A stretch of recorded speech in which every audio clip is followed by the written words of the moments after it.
الرحمن الرحیم. السلام علیکم. میں ہوں آپ کی ہوسٹ حنا عامر اور آپ دیکھ رہے ہیں ہمارا بہت ہی اسپیشل سا پروگرام براس ٹیکس. اس وقت ہم لوگ موجود ہیں PIA ٹریننگ سینٹر میں اور میرے ساتھ ہمیشہ کی طرح ایز یوزول موجود ہیں ہمارے ایکسپرٹ انالسٹ زید حامد صاحب. السلام علیکم سر, کیسے ہیں؟ جیسا کہ آپ لوگ دیکھ رہے ہیں پچھلے 4 ویک سے ہمارے پروگرام میں ایک مخصوص موضوع پہ چل رہا ہے جس کا آج لاسٹ شو ہے, اور پروگرام کا جو ٹاپک ہے وہ ایکچولی جو آپ لوگ دیکھ رہے ہیں پروگرام پاکستان ایک عشق ایک جنون, اور اس میں کوئی شک نہیں کہ پاکستان جو ہے واقعی ایک عشق ایک جنون اور لاکھوں قربانیوں کا نتیجہ ہے. اس پہ مزید گفتگو کریں گے زید حامد صاحب. جی زید صاحب. 1930 میں جب علامہ اقبال نے پہلی مرتبہ اس خواب کا اظہار اپنے دوستوں کے سامنے کیا کہ ہم اس بر اعظم میں سے ایک حصہ نکال کر ایک مسلمانوں کی ایک ریاست بناتے ہیں, تو ایک ناقابل یقین کیفیت تھی. لوگوں کے لیے ممکن نہیں تھا یہ تصور کرنا کہ وہ مسلمان جو بالکل منتشر ہو چکے ہیں, جن کے پاس کوئی قیادت نہیں ہے, جن کے پاس کوئی فکری نظریاتی سوچ نہیں ہے, جن کے پاس کوئی فوجی طاقت نہیں ہے, کوئی معاشی طاقت نہیں ہے, یہ کیسے ممکن ہے کہ ایک طرف تو انگریز سامراج ہے کہ جس کے اوپر سورج غروب نہیں ہوتا, اور دوسری طرف ہندو صہیونی ہے کہ جو اب یہ خواب دیکھ رہے ہیں کہ پہلی جنگ عظیم میں چونکہ برطانیہ کو شدید چوٹ آ چکی ہے, تو آنے والے وقتوں میں کوئٹ انڈیا موومنٹ, ہندوستان چھوڑ کے چلے جاؤ, اور ہندوستان ہندوستانیوں کے لیے, اور یہ تصورات کہ اب آئندہ آنے والے دور میں پہلی مرتبہ ہندوؤں کو موقع ملے گا کہ 1000 سال کی غلامی کے بعد ہندوستان پر دوبارہ اپنی حکومت قائم کر سکیں. تاریخ کے کچھ اپنے مودے ہوتے ہیں, قوموں کے عروج و زوال کے کچھ ایسے دور ہوتے ہیں کہ جو انسانوں کی عقلوں سے ماورا ہوتے ہیں, بلند ہوتے ہیں, بالا ہوتے ہیں. یہ تاریخ کی ایک امپاسبلٹی تھی. اگر آپ 1400 سال کی مسلم تاریخ کو اٹھا کے دیکھیے تو اس سے زیادہ زوال مسلمانوں کو کبھی نہیں آیا کہ جب یہ دور 20ویں صدی کا آغاز تھا. اور اس کے اندر ایک تاریخ ایک امپاسبل کروٹ لیتی ہے کہ ناممکنات ایک وجود میں آتے ہیں کہ اللہ تعالیٰ علامہ اقبال کو ہمارے وجود میں بھیجتے ہیں, ہمارے درمیان بھیجتے ہیں. یقین موکم, عمل پہم, محبت فاتح عالم, جہاد زندگانی میں ہی مردوں کی شمشیر ہے. اس قوم کو پیغام دیا جاتا ہے کہ اپنی تقدیر پہ, اپنی ڈیسٹنی پہ, اپنی معراج پہ, اپنے عروج پہ شک نہیں کرنا. ایک عشق اور ایک جنون کی کیفیت اس قوم میں پیدا کی جاتی ہے جو اس حد تک مایوس ہو چکی تھی کہ جہاں اس کے پاس اور خلافت کا مرکز بکھرے ہوئے بھی چند برس ہی گزرے ہوتے ہیں, اس سے زیادہ تاریخی امت مسلمہ نے کبھی نہیں دیکھی ہوتی. اس کو کہا جاتا ہے سبق پھر پڑھ صداقت کا, عدالت کا, شجاعت کا, اب لیا جائے گا تجھ سے کام دنیا کی امامت کا. یہ ناممکنات ہو رہے ہیں. یہ جو اس وقت تاج برطانیہ پہ سورج غروب نہیں ہو رہا تو اس وقت کہا جا رہا ہے کہ اعجاز ہے کسی کا یا گردش زمانہ, ٹوٹا ہے ایشیا سے سحر فرنگیانہ. اور صرف مسلمان قوم نہیں, قائد اعظم بھی ناقابل یقین کیفیت میں تھے. کیسے ہو سکتا ہے, how can it be possible, اور ہندوستان چھوڑ کر چلے جاتے. اپنے خواب کو دکھانے کے بعد اس کی تکمیل کے لیے علامہ اقبال ان کے پیچھے پیچھے ولایت جاتے ہیں, گھنٹوں مہینوں وقت صرف کرتے ہیں قائد اعظم پر, اور بالآخر انہیں راضی کر لیتے ہیں, سمجھا دیتے ہیں, وہ روشنی دکھا دیتے ہیں کہ محمد علی جناح کو قائد اعظم بنانے کے لیے ہندوستان واپس لانا ضروری ہے. وہ جو خواب دیکھا ہے اس دیوانے نے, اس جنونی نے, اس عاشق نے, اس خواب کی تکمیل کے لیے ایک کمانڈر ان چیف کی ضرورت ہے. دیکھیے, جب کسی معاشرے میں, کسی تہذیب میں, کسی کلچر کو تبدیل کرنا ہوتا ہے تو ایک کلچر کریٹر کی ضرورت ہوتی ہے. ہماری کارپوریٹ انوائرمنٹ ہو یا قوموں کے عروج و زوال ہوں, ہمیشہ ایک کلچر کریٹر ہوتا ہے, ایک وجود جو اپنے اطراف میں, اپنے آس پاس میں پوری قوم کو ہلا کے رکھ دیتا ہے, جس پر اس قوم کو اتنا اندھا اعتبار ہوتا ہے کہ جب قائد اعظم محمد علی جناح فرنٹیئر کے آزاد علاقے میں جا کر پشتون قبائل سے انگریزی میں تقریر کرتے ہیں اور قبائلیوں سے پوچھا جاتا ہے کہ یہ کیا کہہ رہے ہیں, تو کہتے ہیں ایک لفظ سمجھ میں نہیں آ رہا, مگر یہ ہم قسم کھا کے کہتے ہیں کہ جو کہہ رہا ہے وہ سچ کہہ رہا ہے. جب یہ اعتبار ہوتا ہے اس قیادت کے اوپر, یہ قیادت اس کے اندر جو اس کو جو اگنائٹ کر دیا جاتا ہے, جو اس کو بھڑکا دیا جاتا ہے, جو اس میں ایک عشق کی آگ بھڑکا دی جاتی ہے, جلائی جاتی ہے, اس آگ کو جلانے والے علامہ اقبال.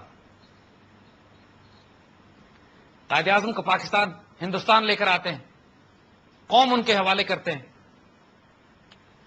اور اس کے بعد مسلمانوں کو ان کی تقدیر افق کے اس پار دکھاتے ہیں کہ جو اس وقت بھی مسلمانوں کے لیے ناقابل یقین اور تھی ناقابل یقین. 1935 میں تو مسلمان شکست کھا چکے تھے، لیکن تھوڑا سا فطرت کی طرف سے، قدرت کی طرف سے پاکستان بنانے کے لیے بہت بڑا ہیلپنگ ہینڈ خود کانگریس نے دیا کہ جب 1935 سے 1939 کے درمیان انہوں نے مسلمانوں کے ساتھ جو مسلمانوں کی جڑ اکھاڑنی شروع کی، جو شدی تحریک چلائی، جو مسلمانوں کی اذانوں پر پابندی لگائی، جو گائے کی قربانی پر پابندی ہوئی، جو مسلمانوں کو بندے ماترم پڑھنے پہ کہا گیا، اردو زبان پر پابندی لگی، سنسکرت کا حکم دیا گیا، جب مسلمانوں کی پوری تہذیب کو صرف اس 4 سال کے عرصے میں مٹانے کے لیے جو ایک خوفناک تحریک چلی، اب مسلمانوں کو یہ ہوش آیا کہ جو خواب علامہ اقبال دیکھ رہے تھے، آنے والے دور کی دھندلی سی تصویر دکھا رہے تھے، وہ حقیقت میں اب خواب نہیں ہوگا، ایک آنے والی تقدیر ہوگی جس کو ہم پتھر کی لکیر پر اپنے خون سے لکھیں گے. 1940 میں پاکستان ریزولوشن قائد اعظم کے علامہ اقبال کے انتقال کے 2 سال کے بعد ہوتی ہے، مگر یہ وہ وقت ہوتا ہے کہ جب محمد علی جناح قائد اعظم بن چکے ہیں، قوم بیدار ہو چکی ہے، اپنی تقدیر اللہ کے آگے پیش کر کے اس پر فیصلہ سب کا لیا گیا کہ ہم پاکستان بنا کے رہیں گے، اور جو بھاری قیمت ہمیں دینی پڑے ہم دیں گے، اور دی ہم نے.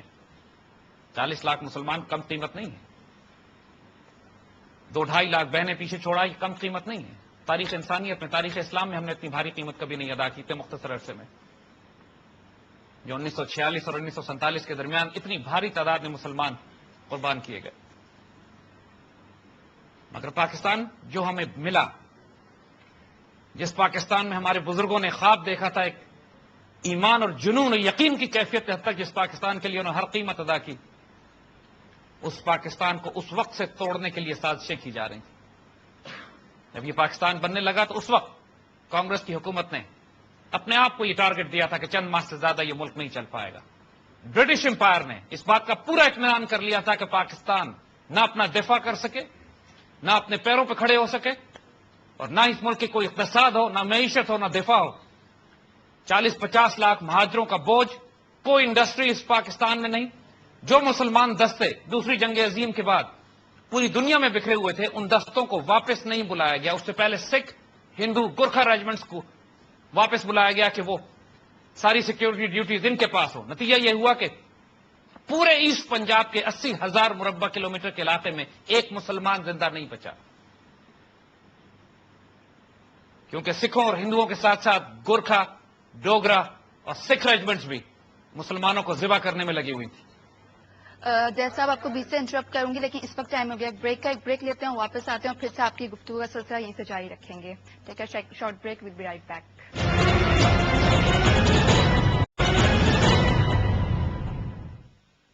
Welcome back. اس وقت ہم لوگ موجود ہیں PIA ٹریننگ سینٹر میں. میرے ساتھ موجود ہیں زید صاحب، بہت ہی انفارمیٹیو گفتگو فرما رہے ہیں. جی زید صاحب. پاکستان لوگ آج یہ بات کرتے ہیں کہ ہجرت تو دونوں طرف سے ہوئی، یہاں سے بھی لاکھوں لوگ اس طرف گئے اور وہاں سے بھی لاکھوں آئے، درست. مگر یہ کوئی نہیں بتاتا کہ پاکستان کے اندر ایک ٹرین بھی نہیں کاٹی گئی تھی. یہ کوئی نہیں بتاتا کہ پاکستان سے جتنے ہندو یہاں سے نکل کر گئے، اپنے خزانے، اپنی دولت، اپنی مال و دولت کو اپنی تھیلیوں میں، پوٹلیوں میں بھر کے لے کے گئے، اور کوئی ایک واقعہ کوئی بتا دے کہ راولپنڈی سے لاہور یا لاہور سے امرتسر کے درمیان کوئی مسلمانوں نے ٹرین کاٹ دی ہو. جبکہ ہمارے جنونی اور دیوانے پاک مسلمانوں کا حال یہ تھا کہ پاکستان کی پکار میں ایک کے پیچھے ایک کر کے ٹرینوں میں جاتے تھے اور ہر ٹرین کاٹ دی جاتی تھی، اور یہ جانتے تھے کہ اگلی ٹرین کاٹے گی. اپنے بزرگوں سے پوچھے گا، جو بزرگ ہیں انہوں نے دیکھا اپنی آنکھوں سے یہ کہ لاہور کے ریلوے اسٹیشن پہ صرف لاشیں اتارنے کا کام کیا جاتا تھا، اور شاید ہی کوئی مسافر زندہ نکلتا تھا بیچ سے. اور صرف وہ ٹرینز بچ کے آئی ہیں جن میں چند ایک مسلمان سپاہی بلوچ ریجمنٹ کے یا پنجاب ریجمنٹ کے ہوتے تھے اس کی حفاظت کے لیے، ورنہ ٹرینوں کے محافظ بھی سکھ، ڈرائیور بھی ڈوگرے، اور حملہ کرنے والے بھی ہندو. اور پھر وہی ہوتا تھا جو کٹا پٹا پاکستان پہنچتا تھا یہاں. انگریز فوج نے یہاں سے جانے سے پہلے باقاعدہ ایک پلاننگ کے تحت خود کراچی میں باقاعدہ جہاز بھر بھر کے ایمونیشن اور اسلحہ لے جا کے سمندر میں ڈمپ کیا گیا برٹش آرمی کی طرف سے کہ آنے والی پاکستانی فوج کے پاس کوئی اسلحہ نہ ہو. ہمارے پیسے روک لیے انڈین گورنمنٹ نے، اور طویل عرصے تک پاکستان کو کوئی رقم پاکستان کے حصے کی نہیں دی گئی. جو پاکستان کے حصے کا سونا بھیجا گیا وہاں سے، اس وقت چونکہ اسٹیٹ ڈس آرگنائز تھی، کراچی ایئرپورٹ پہ پورا سونا ہی غائب کر دیا گیا. پاکستان کے بچنے کی کوئی امید نہیں تھی. اس صورتحال میں قائد اعظم محمد علی جناح جب ان کو معلوم ہوتا ہے کہ بھارتی فوجیں کشمیر میں داخل ہو گئی ہیں، جنرل لاکرلے کو حکم دیتے ہیں کہ اس وقت کمانڈر ان چیف بھی برٹش آرمی آفیسرز تھے، جاؤ کشمیر میں مسلمانوں کے شہر آ گئی ہے، پاکستان کے شہر آ گئے، we'll fight for Kashmir to the last blood we have. لاکرلے غداری کرتا ہے، انکار کر دیتا ہے. قائد اعظم اس کو بائی پاس کرتے ہیں اور فرنٹیئر سے مجاہدین کو بلاتے ہیں، چترال سے اسکاؤٹس آتے ہیں، اور جو کچھ فوج جمع ہو سکتی ہے اس کے ساتھ کشمیر پر کاؤنٹر اٹیک کیا جاتا ہے اس کو ریکیپچر کرنے کے لیے. اور جب تک زندگی قائم رہتی ہے 14 ماہ تک کشمیر میں جہاد جاری رہتا ہے اس کو آزاد کرانے کے لیے. ایک ایسا ملک جس کے پاس کھانے کو نہیں ہے. کیفیت یہ ہوتی ہے کہ سرکاری دفاتر ٹینٹس میں ہوتے ہیں، ٹینٹوں میں لگا کے دفتر بنائے جاتے ہیں، لکڑی کے کریٹوں کے اوپر بیٹھ کے ہمارے بیوروکریٹس پاکستان کی تقدیر اور تاریخ بناتے ہیں. سگریٹ کی پنیوں کے پیچھے سرکاری خطوط لکھے جاتے تھے، کاغذوں کو جوڑنے کے لیے درختوں کے کانٹوں سے جوڑ کر پیپر بنایا جاتا تھا، کاغذوں کو جوڑا جاتا تھا اور اس کے بعد سرکاری کورسپونڈنس ہوتی تھی. مگر اس وقت قیادت پوری قوم، کسی نے اس وقت حکومت وقت سے قائد اعظم سے یہ نہیں کہا کہ ہمارا سٹینڈرڈ آف لیونگ اونچا کر دیجئے. کسی نے یہ نہیں کہا کہ آپ نے تو ہم سے وعدہ کیا تھا کہ پاکستان میں تم کو سب کچھ ملے گا اور ہمیں تو یہاں صرف اپنے روز کے سروائیول کے لیے جدوجہد کرنی پڑتی ہے. اس وقت کسی نے جلوس اس بات پہ نہیں نکالے کہ ہمیں کھانے کو نہیں مل رہا، بجلی نہیں ہے، گیس نہیں ہے، پانی نہیں ہے. سب کو ایک جنون تھا کہ اس پاکستان پر اپنے جان اور مال کو قربان کرنا اور ہندوؤں کو غلط ثابت کرنا ہے کہ یہ پاکستان قائم نہیں رہ سکتا. ہمارے پاس نہ کوئی فوج تھی نہ اکانومی تھی، لیکن اس یقین کے ساتھ کہ دنیا کی کوئی طاقت پاکستان کو ختم نہیں کر سکتی، یہ ملک قائم رہنے کے لیے بنا ہے اور انشاءاللہ ہمیشہ قائم رہے گا. یہ بلیف مسلمانوں میں اس وقت داخل کر دیا گیا تھا، وہ غیرت، وہ جرت، وہ دلیری، وہ آنر کہ ممکن نہیں ہے کہ جس ملک کو ہم نے اپنی قربانیوں کے ساتھ بنایا اب کسی کی سازش سے اس کو ختم کر دیا جائے. ہم نے یہ تھیم عشق ایک جنون شروع ہی اس لیے کی ہے کہ ہمارے بزرگوں نے جو قربانیاں دی ہیں آج یہ امانت ہمارے پاس ہے. جب تک کسی بھی معاشرے میں، کسی بھی سوسائٹی میں اس کے اعلیٰ ترین افراد رول ماڈل نہ بنے، unless they lead from the front، اس وقت تک اس معاشرے میں تبدیلی نہیں آئے گی. ایک ایک شخص اپنے محکمے میں، اپنے ڈپارٹمنٹ میں، اپنے وجود میں انقلاب برپا کر سکتا ہے. ایئر مارشل نور خان، ہمارے ان کی تصویر آپ کے گیلری میں لگی ہوئی ہے. 1965 کی وار میں پاکستان ایئر فورس کو انڈیا میں جا کے بامبنگ رنز کر رہے تھے کشمیر میں، اور بہت مشکل آپریشنز تھے، ویلیز کے اندر جا کے، اور ہمارے پاس بامبرز نہیں تھے، تو اس کام کے لیے C-130 ٹرانسپورٹ ایئر کرافٹ کو استعمال کرنا تھا. اور جو پہلا بامبنگ مشن گیا ہے پاکستان ایئر فورس کے commander in chief air chief marshal Noor Khan pilot کے ساتھ کاکپٹ میں بیٹھ کے اس سب سے خطرناک بامبنگ رن پر ساتھ جاتے ہیں. اور اس وقت ٹینشن کا یہ عالم ہوتا ہے کہ ہم گھپ اندھیرے میں لائٹس آف کر کے C-130 سری نگر کے اوپر کراس کر رہا ہے، ویلیز میں بامبنگ رنز ہو رہے ہیں اور پاکستان ایئر فورس کا کمانڈر ان چیف کاکپٹ میں. اور اس وقت خاموشی سے وہ کھڑا ہو کر اپنے پائلٹس کو صرف یہ دیکھ رہا ہوتا ہے، am I not demanding too much from my man? کیا میں اپنے لوگوں سے کوئی ضرورت سے زیادہ تو ڈیمانڈ نہیں کر رہا، ان کی صلاحیت سے زیادہ ڈیمانڈ تو نہیں کر رہا. اور جب وہ بامبنگ رن سکسیسفل ہوتا ہے، جہاز لینڈ کرتا ہے، آرڈر دیتے ہیں مور رنس، اب جاؤ، میں خود ٹیسٹ کر چکا ہوں اس کو. اور اس کے بعد پاکستان ایئر فورس نے 65 میں جو پرفارم کیا اللہ کے فضل سے وہ ہمارے سامنے ہے. ویورز، اس وقت ٹائم ہو گیا ایک بریک کا، ایک بریک لیتے ہیں، واپس آتے ہیں. ڈونٹ گو اوے.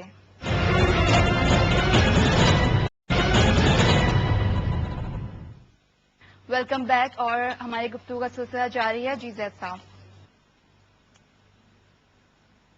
پاکستان کے نیوکلیر پروگرام کو جب شروع کیا گیا، اس کہہ دیا گیا تھا کہ امپاسبلٹی ہے، بنانا ناممکن ہے، کی ناٹ بی ڈن.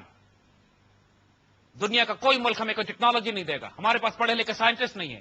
پوری دنیا میں تمام جگہوں پہ مسلمان پاکستانی سائنٹسٹ کو نیوکلیر ٹیکنالوجی میں داخلہ ہی نہیں ملتے یونیورسٹیز میں. ہماری یونیورسٹیز آفر ہی نہیں کرتی، نہ ہمارے پاس ریسورس ہے، نہ وسائل ہے. ملک ٹوٹے ہوئے ابھی 2 سال ہو چکے ہیں. ایک امپاسبل ہے، کی ناٹ بی ڈن. لیکن اس وقت کے سائنسدانوں نے کہا we will deliver to you, we'll deliver to the nation انشاءاللہ. ہمیں صرف اجازت دے دیجیے. یہ کہا گیا ان سے کہ خطرہ اس بات کا ہے کہ اگر تم دنیا میں جاؤ گے پاکستان کے نیوکلیر مٹیریل کو حاصل کرنے کے لیے اور پکڑے گئے تو حکومت پاکستان ڈینائی کر دے گی، کوئی تمہیں بچانے والا نہیں ہوگا، کوئی تمہارا مقدمہ نہیں لڑے گا. We'll take the risk, we'll sacrifice our self, do not claim us, do not protect us in courts. کوئی ہمیں آ کے نہ بچائے. ہم کو یہ تاریخ چونکہ ہماری خفیہ تاریخ ہے، اس کو بتایا بھی نہیں گیا ابھی تک اپنی قوم کو. سینکڑوں بچے ہمارے تاریخ راہوں میں مارے گئے جو پاکستان کے نیوکلیر پروگرام کے لیے باہر گئے تھے. کوئی تعلیم حاصل کرنے گیا، کوئی اکوپمنٹ خریدنے گیا. They never came back. We don't know their names. لیکن کسی کے پیچھے رہ جانے والوں نے یہ نہیں کہا کہ ہمیں اس ملک نے کیا دیا. ہمارے بڑوں نے یہ سوال نہیں کیا کہ ہمیں اس ملک نے کیا دیا. سب نے یہ سوال کیا کہ میری جان، مال، عزت، آبرو اس ملک پر قربان ہو جائے تو یہ میرے لیے سستا سودا ہوگا. Today within 5 years we had the fuel enrichment capability. Within 8 years we had the weapon. Within 10 years we had the delivery mechanism. Historic impossibility کہ 10-15 سال کے عرصے کے اندر اندر پاکستان دنیا کے صفحے پہ، نقشے پہ ایک ایٹمی طاقت بن کے ابھرا. جنونیوں، دیوانوں، عاشقوں اور ہمارے پروفیشنلز اور ٹیکنوکریٹس، انجینئرز، ڈاکٹرز اور سائنٹسٹ جنہوں نے ایک امپاسبل، ہسٹورک امپاسبلٹی کریٹ کر دی کہ وہ پاکستان جو 71 میں ٹوٹ گیا تھا عالم اسلام کی عظیم ترین قوت کے طور پر 10 سال کے اندر ابھر جاتا. یہ حکومت وقت نے نہیں کیا. حکومت وقت نے تو صرف فنڈز ریلیز کیے، کریڈٹ جاتا ہے ان کو، لیکن ڈیلیور کرنے والے پروفیشنلز تھے، ٹیکنوکریٹس تھے، سائنسدان تھے ہمارے. I remember a time when PIA was considered as the best airline in Asia. دنیا کے تمام ممالک کے لوگ پی آئی اے سے مشورے لیا کرتے تھے. کئی ملکوں کی جو ایئر لائنز ہم نے ریز کی، ہمارے پائلٹس پوری دنیا میں سرو کرتے تھے جا کے. پھر ہم یہاں بھی کیجول ہو گئے. لیکن یہ وقت یہ عشق اور جنون کا ہے. ایک شاندار مستقبل اس پاکستان کا سامنے رکھا ہوا ہے. ایک عظیم ترین تاریخ ہمارے آگے ہمارے لیے لکھ دی گئی ہے. صرف خوش نصیب ہوں گے وہ لوگ کہ جو اس پاکستان پر سب کچھ قربان کر کے اس تاریخ کو حاصل کرتے ہیں جس طرح ہمارے بڑوں نے پاکستان حاصل کیا تھا. ہم آپ کو صاف صاف بتا رہے ہیں جو اس خطے کا پوٹینشل ہے، جو اس خطے کے خزانے ہیں، جو اس خطے میں ہیرے بکھرے ہوئے ہیں، اس کے افراد کی شکل میں، اس کے سائنسدانوں کی شکل میں، اس کے انجینئرز اور ٹیکنوکریٹس اور پروفیشنل کی شکل میں، یہ امت کی آبرو ہیں. اس امت کی آبرو ہیں آپ لوگ. اعلیٰ ترین تعلیم یافتہ قوم جس کے پاس جو صلاحیت، جو وسائل ہیں. اور جب اللہ تعالیٰ نے یہ وسائل اور سہولتیں، کرم اور فضل ہم پر کیا ہے تو اس سے خیانت نہیں کیجیے گا کبھی. اس پاکستان سے خیانت نہ کیجیے گا کبھی. یہی پی آئی اے دوبارہ، یہی ریلویز، یہی وابڈا، یہی تمام ہمارے ادارے کہ جو آج بات کی جا رہی ہے کہ ان کو پرائیویٹائز کر دیا جائے، وائٹ ایلیفنٹس بنے ہوئے ہیں. 2 سال کے عرصے میں ہی آسمانوں کی بلندیوں کو چھو رہے ہوں گے صرف اگر ہم یہ فیصلہ کر لیں کہ اس پاکستان پر اپنی جان، مال، عزت، آبرو قربان، اس کو نقصان نہیں پہنچنے دیں گے. ہمارا سب سے بڑا ایشو یہی ہے، انکمپٹنسی اور کرپشن. جو لوگ انکمپٹنٹ ہیں، بہت سے لوگ ہیں جو کرپٹ نہیں ہیں لیکن وہ انکمپٹنٹ ہیں، اور بہت سے لوگ ہیں جو ہائیلی کمپٹنٹ ہیں لیکن کرپٹ ہیں. ہمیں صرف ایک بیسک کمبینیشن چاہیے. ایک ایسا شخص جو نہ انکمپٹنٹ ہو نہ کرپٹ ہو. اور ایسے لیڈرز چاہیے قائد اعظم محمد علی جناح کی طرح جو یقین، محکم، عمل، فہم اور محبت فاتح عالم پر. ایک شخص نے صرف وزٹنگ کارڈ بھیج دیا قائد اعظم کے پاس جس پہ لکھا ہوا تھا بردر آف قائد اعظم محمد علی جناح. اور قائد اعظم نے اس کارڈ کو دیکھ کے پھاڑ دیا اور اپنے اے ڈی سی سے کہا کہ آئندہ سے کہنا کوئی شکل نہ دکھائے مجھے. کہ یہ جرت کردار کہاں سے لائیں گے؟ اور ایک شخص جو یہ جرت کردار اپنے اندر لے آئے گا وہ قوم کی تقدیر تبدیل کر دے گا. یہ ایک ڈپارٹمنٹ کے لیول پہ بھی ہو سکتا ہے، ایک آرگنائزیشن کے لیول پہ بھی ہو سکتا ہے، اور ایک قوم کے لیول پہ بھی ہو سکتا ہے. یہی قوم تھی، یہی ڈس آرگنائزڈ پاکستانی قوم تھی جس نے جنون کی حد تک جب فیصلہ کر لیا، ہمارے سائنسدانوں نے، انجینئرز نے، پروفیشنلز نے، کہ ہم نے ایٹم بم اس ملک کو دینا ہے، نیوکلیر میسائل کیپیبلٹی دینی ہے. وی delivered in less then 10 years. یہی پاکستانی قوم ہے کہ جب موٹر وے پہ جاتی ہے تو ماشاءاللہ لائن بھی فالو کرتی ہے، انڈیکیٹر بھی دیتی ہے، اور وہی موٹر وے پولیس ہے جو کرپٹ نہیں ہے. ایک جنون چاہیے ہوتا ہے، ایک پیار چاہیے ہوتا ہے. You are the finest of the finest which this country has produced. اس کی لاج رکھیے گا، اس ملک کے ساتھ خیانت نہیں کیجیے گا. ایک قسم کھا لیجئے کہ جس محکمے جس ادارے میں آپ ہیں 2 سال کے عرصے میں اس کو عروج پہ پہنچانا ہے. یہ کیوں کیسے ہو سکتا ہے کہ اس کو جب ملک کے اثاثے بیچ دیے جائیں پرائیویٹ ہاتھوں میں تو وہ تو پروفٹ کمائیں، لیکن جب یہ خزانے ملک کے پاس ہوتے ہیں تو نقصان میں ہوتے ہیں؟ کیسے ہو سکتا ہے؟ ہم نے اپنے نیوکلیر اور میسائل پروگرام کو تو پرائیویٹائز نہیں کیا، لیکن اس نے تو ڈیلیور کیا. ہم نے موٹر وے تو پرائیویٹائز نہیں کی، لیکن وہ تو ڈیلیور کر رہی ہے. سینکڑوں ایسے چھوٹے چھوٹے ادارے ہیں جو اپنی استطاعت اور بساط سے زیادہ پرفارم کر کے قوم کو دے رہے ہیں. اس پاکستان کے حوالے سے آنے والے وقتوں میں خوشخبریاں ہیں. اس کو اپنے آپ کو ان خوشخبریوں کا حصہ بنائیے گا. مرحوم اشفاق احمد صاحب فرماتے ہیں کہ یہ پاکستان صالح علیہ السلام کی اونٹنی کی طرح ہے. جس نے اس پاکستان کو نقصان پہنچایا اللہ اس کے 2 جہان تباہ و برباد کر دے گا، اور جس نے اس پاکستان پر اپنی جان مال خرچ کیا اللہ اس کی 2 جہانوں میں رحمتیں فرمائے. قائد اعظم محمد علی جناح مفت کام کرتے، 1.5 روپے تنخواہ. آج ہمارے یہ ارب پتی MNAs, MPs ایز، وزراء، حکمران، ان کو شرم نہیں آتی ملکی خزانے کے ساتھ یہ کیا کرتے ہیں؟ اپنی ذات میں اس ملک کو دیجئے. اگر آپ کی تنخواہ 10,000 روپے ہے تو 50,000 کا کام کیجئے. اس ملک کو دیں، اس سے لے نہیں. یہ ہمیں بہت دے چکا ہے. ہماری عزت، ہماری آبرو اس کے ساتھ. پوری دنیا چلے جائیے، بہترین سے بہترین گھر اور گاڑیاں ملیں گی، عزت نہیں ملے گی. عزت یہی ہے. اسی مٹی میں ہم نے اٹھنا ہے، اسی مٹی سے دفن ہونا ہے. یہاں اسی کی خوشبو ہے جو ہمیں وہ عزت دیتی ہے، وقار دیتی ہے، وہ غیرت دیتی ہے جو ہم ہیں. ہم یہاں پہ اپنی گفتگو کو روکیں گے، لیکن آپ سے سوال لیں گے، جو چاہیں پوچھیں. اللہ پاکستان کا حامی و ناصر ہو، اللہ آپ کا حامی و ناصر ہو. اللہ اس کو تباہ برباد کرے جو اس پاکستان سے خیانت کرتا ہے، اور اللہ اس پر رحمتیں کرے جو اس پاکستان کے ساتھ پیار کرتا ہے. جزاک اللہ خیر.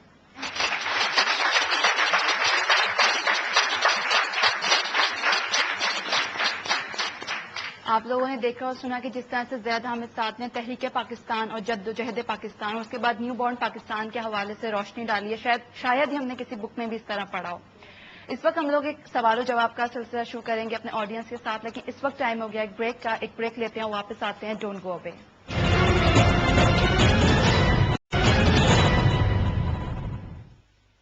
Welcome back. اور بریک پہ جانے سے پہلے زید حامد صاحب جو ہے بات کر رہے تھے تحریک پاکستان پہ، جدوجہد پاکستان پر، اور اس وقت جو ہے وقت ہو گیا ہے سوال و جواب کے سلسلے کا. ہم آڈینس میں سے آپ لوگ اپنے ہینڈز ریز کر سکتے ہیں جو بھی کوشچنس کرنا چاہیں. آپ لوگوں کو مائک جو ہے وہ دے دیں گے. آپ نے شروع میں علامہ اقبال کا ذکر کیا جنہوں نے پاکستان کا خواب دیکھا.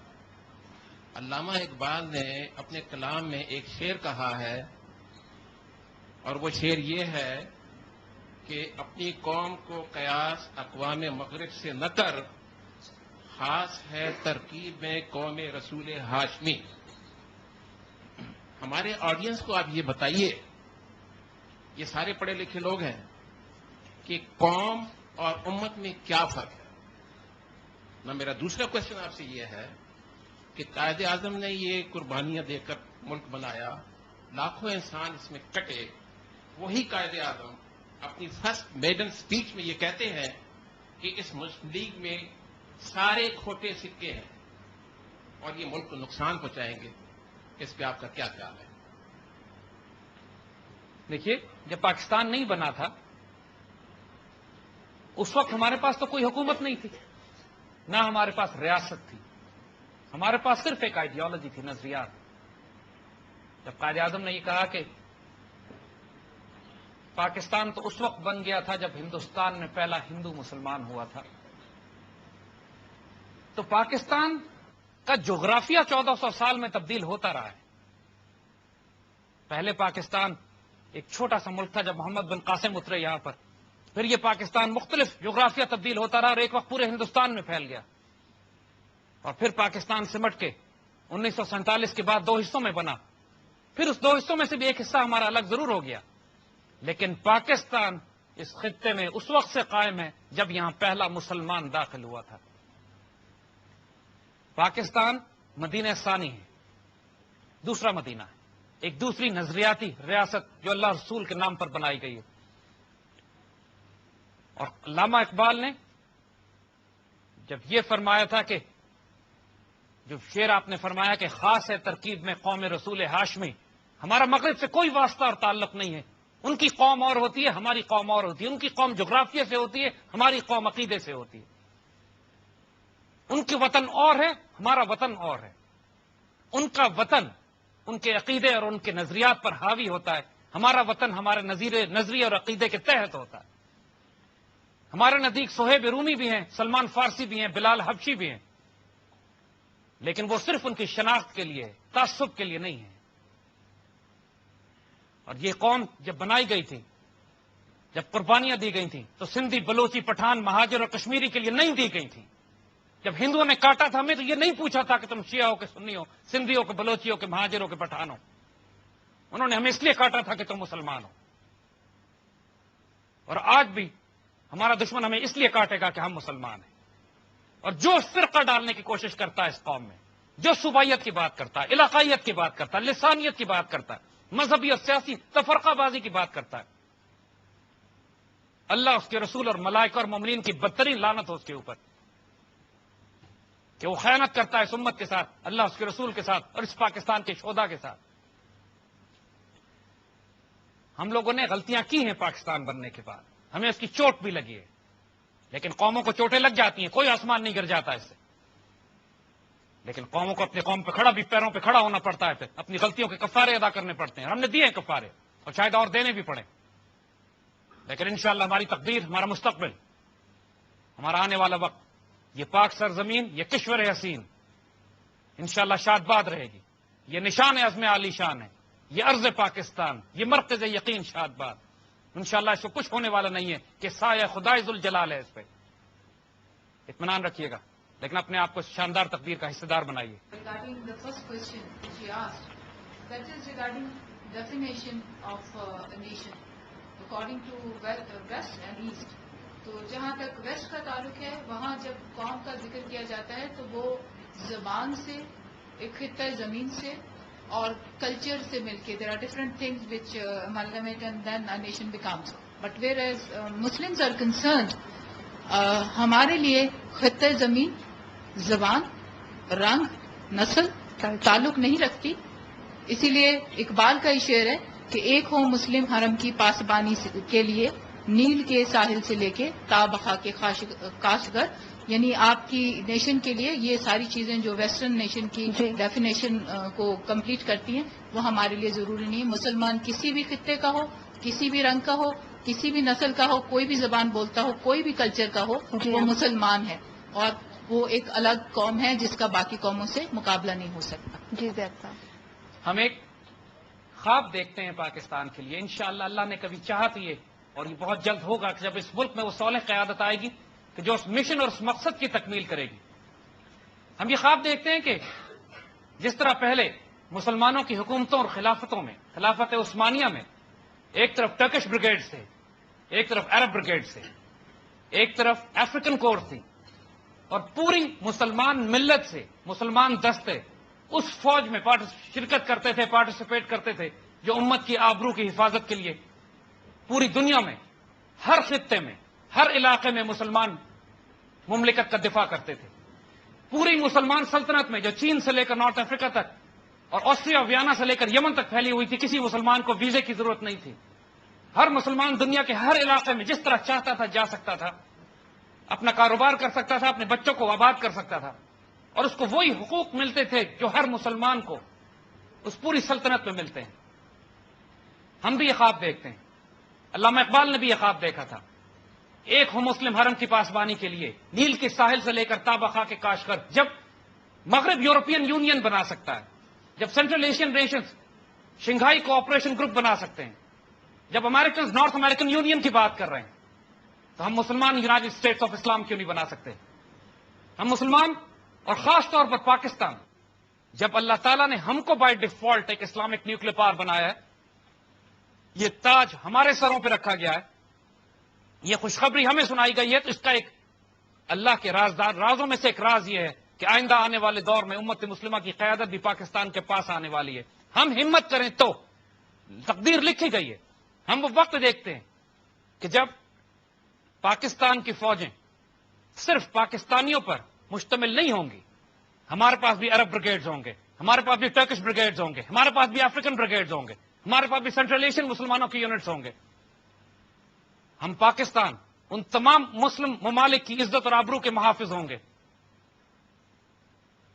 کہ جس کا خواب علامہ اقبال نے پاکستان بناتے ہوئے دیکھا تھا. یہ تقدیر ہماری ہے، لکھی چلی گئی ہے. ہم صرف چونکہ ان خوابوں کو دیکھنا ہم نے بند کر دیا، کیونکہ صرف ہم یہ سوچ میں ہمارا ایمان متزلزل ہو گیا ہے، ہمارا یقین ہل گیا ہے. یقین محکم، عمل پہم، محبت فاتح عالم. ایک دفعہ یقین کر لیجئے کہ تقدیر آپ کی کیا لکھی ہوئی ہے، اور پھر اس کے لیے جدوجہد ایسے کیجئے کہ سیسا پلائی ہوئی دیوار ہوتی ہے، اور پھر محبت اور پیار سے آپ دیکھیں گے اس دنیا میں کیا کیا انقلاب آپ برتوا کرتے. لیکن اس کے لیے جو قیادت آپ کو چاہیے وہ یہ نہیں جو آج بیٹھے ہوئے ہیں، ان میں سے کسی کے نصیب میں کچھ بھی نہیں ہے. نگاہ بلند، سخن دل نواز اور جاں پرسوز، انہوں نے آنا ہے بھی، آپ میں سے پیدا ہونا ہے. اپنے آپ کو تیار کیجئے کہ اللہ تعالیٰ آپ پر کرم فرمائے، اور ایسا تیار کیجئے کہ اس کو کرم کرتے ہوئے بھی لطف آ جائے. ویورز کوسٹر آنسرز کا سلسلہ جاری ہے، لیکن اس وقت ہو گیا ایک شارٹ بریک کا. ایک بریک لیتے ہیں، واپس آتے ہیں اور پھر یہیں سے اپنی گفتگو کا سلسلہ جاری رکھیں گے. Welcome back. اس وقت ہم لوگ موجود ہیں PIA ٹریننگ سینٹر میں، اور ہم لوگوں کا کوسٹر آنسرز کا سلسلہ جاری ہے. جی پلیز. میں آپ سے یہ سوال کرنا چاہوں گا کہ پاکستان کے بننے کا مقصد، جو ایک نعرہ مشہور ہے کہ پاکستان کا مطلب کیا، لا الہ الا اللہ، لیکن آج 60 سال سے زیادہ ہو گئے ہیں اور ہمارے ملک میں شریعت کا نفاذ نہیں ہو سکا. تو میں آپ سے پوچھنا چاہوں گا وہ کون سے ہرڈلز ہیں جس کی وجہ سے یہ نہیں ہو سکا، اور یہ کیسے ممکن ہو سکتا ہے؟ دیکھیے، لوگ شریعت کا مطلب یہ سمجھتے ہیں کہ شاید چونکہ شریعت کا جو کانسیپٹ ہمارے معاشرے میں میڈیا کے ذریعے دیا جاتا ہے وہ یہ جو سوات میں ہو رہا ہے کہ ہاتھ کاٹے جا رہے ہیں، ذبح کیا جا رہا ہے لوگوں کو. کیا شریعت اس کا نام تو نہیں ہے سر؟ کیا بھوکے کو کھانا کھلانا شریعت نہیں ہے؟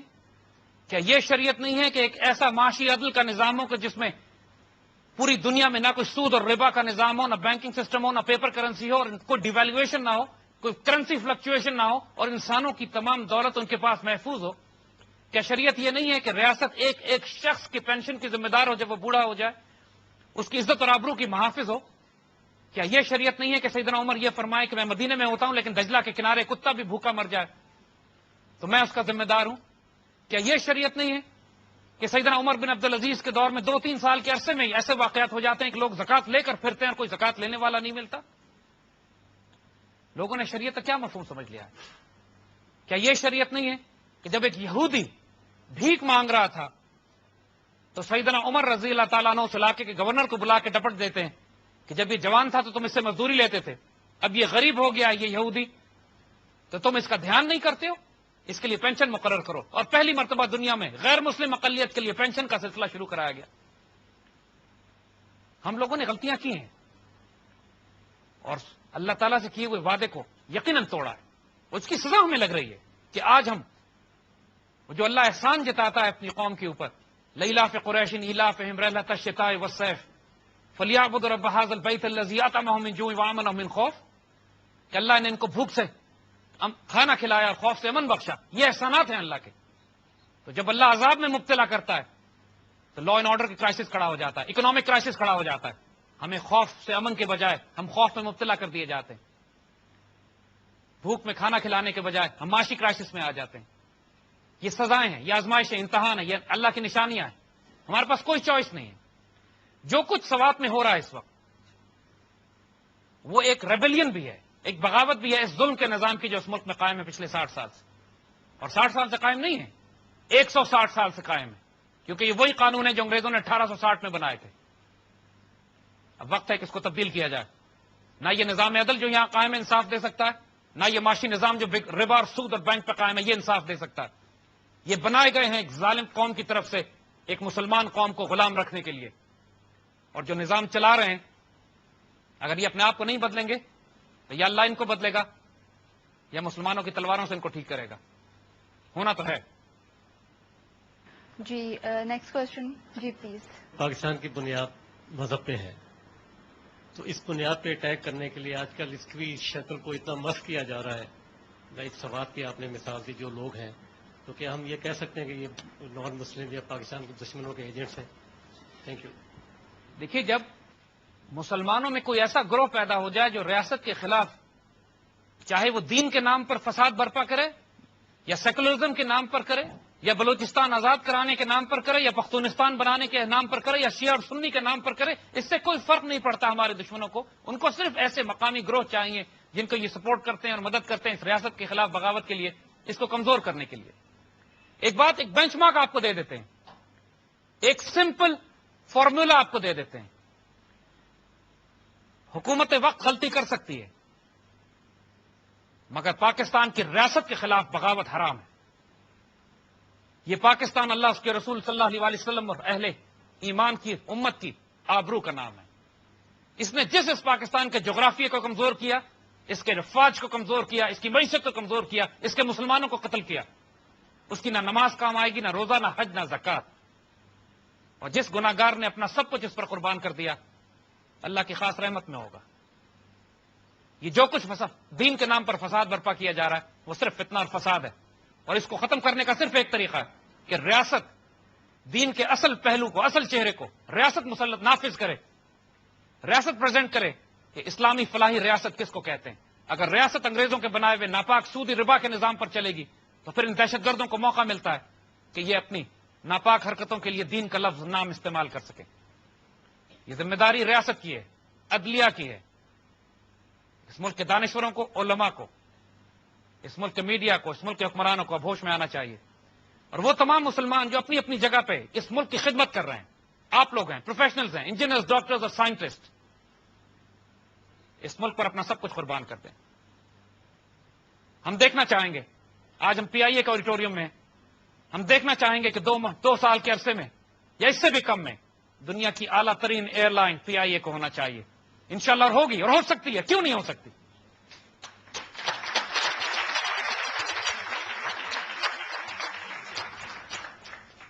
جی اب لاسٹ کوشچن کو اس سائڈ سے کرے گا.